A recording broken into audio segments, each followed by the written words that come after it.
No momento de interatividade, eu perguntei a respeito do sigilo profissional do advogado. E se você pensou na alternativa B, você acertou. Ele pode ser rompido, a revelação do segredo pode acontecer, desde que o cliente autorize, mas mesmo assim, ainda é direito do advogado recusar-se a revelá-lo. Então é essa sistemática que funciona a respeito desse direito e desse dever de sigilo profissional que o advogado carrega consigo. Bom, com isso, a representatividade, né, da classe dos advogados se faz por um órgão conhecido como Ordem dos Advogados do Brasil, ou OAB, né? O artigo 44 do Estatuto diz, então, que a Ordem dos Advogados do Brasil é um serviço público, dotada de personalidade jurídica e de forma federativa, né? E que tem por finalidade defender a Constituição, a ordem jurídica do Estado Democrático de Direito, os direitos humanos, a justiça social, a aplicação das leis, né? O aperfeiçoamento das instituições jurídicas, promover a representação, a defesa, a seleção e a disciplina, né, dos advogados em toda a República Federativa do Brasil. Então ela tem incumbências de cuidar da classe dos advogados de um modo geral, né? E dentro disso também zelar por alguns aspectos da sociedade.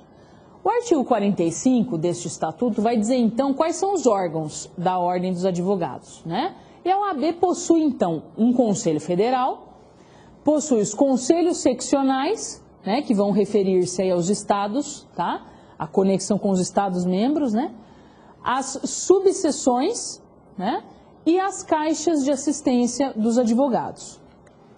Conselho Federal, que é então esse órgão máximo, né, da OAB, ele tem, entre outras obrigações, dar aí o cumprimento efetivo às finalidades da OAB, representar em juízo ou fora dele os interesses coletivos ou individuais dos advogados, editar, inclusive, o Código de Ética e Disciplina dos advogados, né?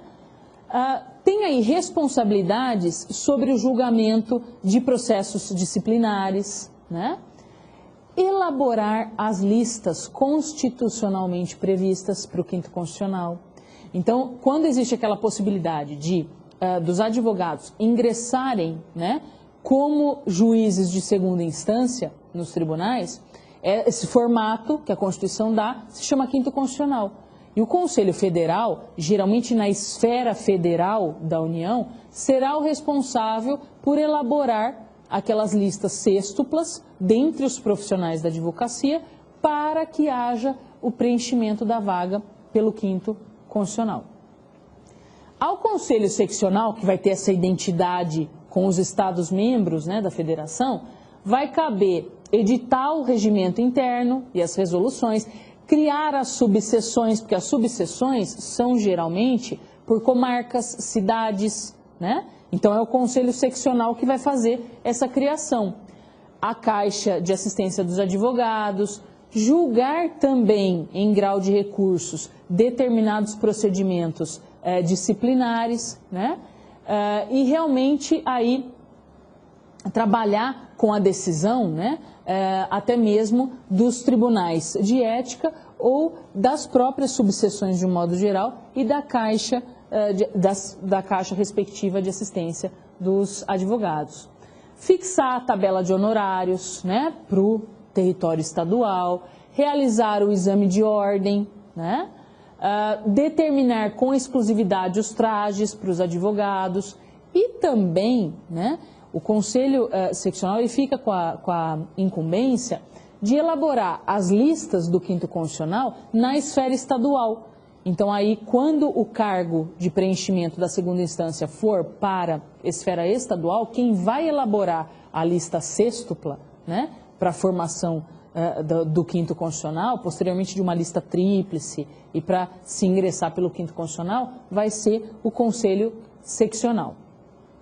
As subseções que equivalem aí, né, à necessidade, é uma descentralização do Conselho Seccional.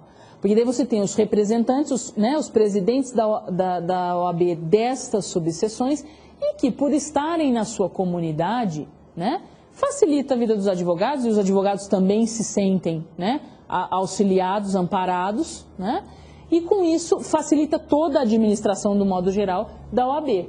As subseções, elas dão cumprimento efetivo às finalidades da OAB, zelam pela dignidade, pela independência do advogado, até porque isso fica mais fácil, já que está dada a proximidade, né, porque elas estão nas cidades, nas comarcas. Ela vai instaurar e instruir processos disciplinares, receber os pedidos de inscrição dos estagiários, né? Então, efetivamente, ela tem várias incumbências que ela realiza da melhor forma por estar inserida naquela, é uma parcelinha, né, da OAB que vai para aquela determinada comunidade, então fica mais fácil para cumprir aí com os ditames do próprio estatuto. E a Caixa de Assistência dos Advogados, ela tem uma personalidade jurídica própria, né, destacada da OAB, tá? Destinada a prestar assistência aos inscritos a esse conselho seccional em que ela se vincule. Então, o que vai acontecer? Geralmente é para promover a seguridade complementar, né? Então, ela pode, com isso, receber verbas, né, parcelas de anuidade ou de taxas, né, judiciárias, para promover essa seguridade complementar. Então, uma aposentadoria complementar ou algum auxílio complementar ao advogado. A essa Caixa de Assistência cabe metade da receita das anuidades recebidas pelo Conselho Seccional, né? E também, como eu disse, parcelas de taxas pagas ao Judiciário também são destinadas à Caixa de Assistência. Bom, como é que a OAB resolve a questão, então, daqueles advogados? Ela está zelando pela profissão. Como é que ela resolve a questão daqueles advogados que efetivamente deixam de cumprir, então, né, os ditames, as regras da profissão? Ela atua através do Código de Ética, no seu artigo 49, vai fazer referência ao Tribunal de Ética. Então, ela atua através do Tribunal de Ética, né, para poder averiguar, julgar, discutir o que foi que aconteceu em determinada atitude do advogado.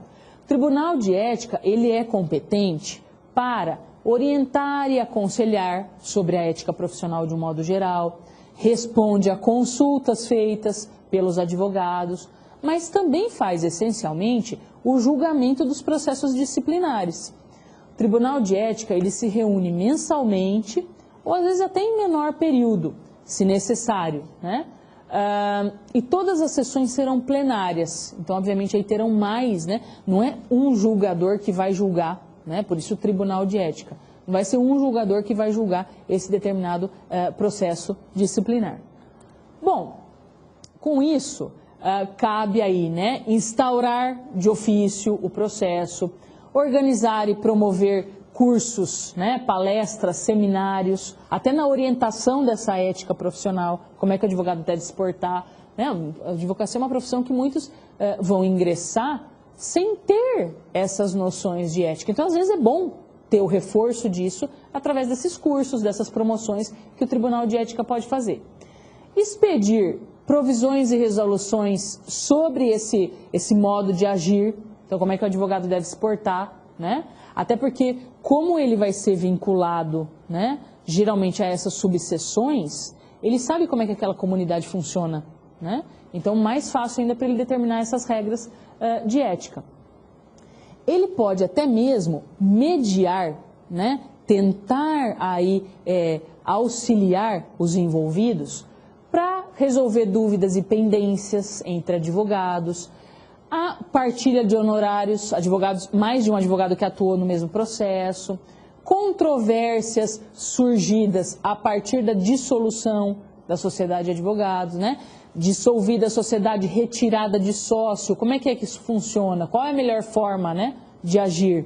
Tá? Então, ele pode promover as respostas dessas consultas também. Quando ele vai efetivamente tratar das infrações cometidas pelo advogado, ele vai instaurar um processo disciplinar, né? E esse processo disciplinar deve observar alguns aspectos, né?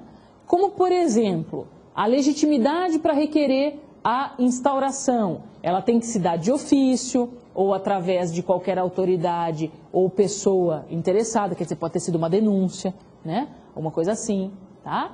Essas normas, geralmente, são normas que a própria OAB vai editar através do estatuto, mas nada impede que as normas do processo comum sejam também aplicadas, porque vai se tratar de um processo, de um ritmo processual, né?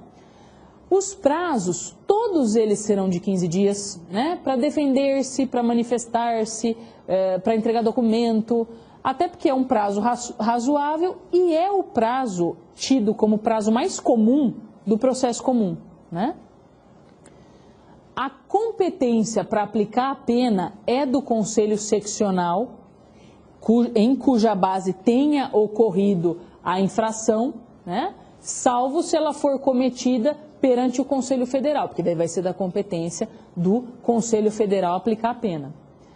E se a atitude que o advogado tomou, né, o ato que ele realizou, tiver consequências ou for, né, crime, contravenção, a autoridade criminal competente também deve ser comunicada, porque ela vai instaurar, então, o processo respectivo, né?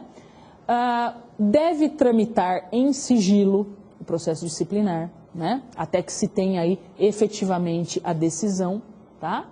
Deve garantir a ampla defesa e o contraditório, né? Então, aquele que está sendo inquirido no processo, né? Aquele que está sendo representado, ter sempre a possibilidade de manifestar-se, tá? Como que funciona mais ou menos a tramitação, né? Recebida essa representação, o presidente do Tribunal de Ética vai nomear um relator e ele vai ser aquele, então, cuidador daquele processo disciplinar. O representado vai ser notificado para apresentar a defesa, se desejar, e o relator, apresentada a defesa, pode se manifestar liminarmente, dizer se é o caso do processo continuar ou não. Se o processo continuar, vai ser designada audiência, vai ter prazo para fazer provas, vai ter prazo para se manifestar, né, sobre as provas, inclusive, né, e o relator vai proferir a decisão aí, a sua decisão tomada como condutor daquele processo e vai submeter aquele processo disciplinar ao Tribunal de Ética. O representado é intimado, inclusive, o advogado representado é intimado, inclusive, para defesa oral em sessão de julgamento. O princípio da ampla defesa e do contraditório permite até mesmo que no processo disciplinar ele tenha um profissional advogado para o defender.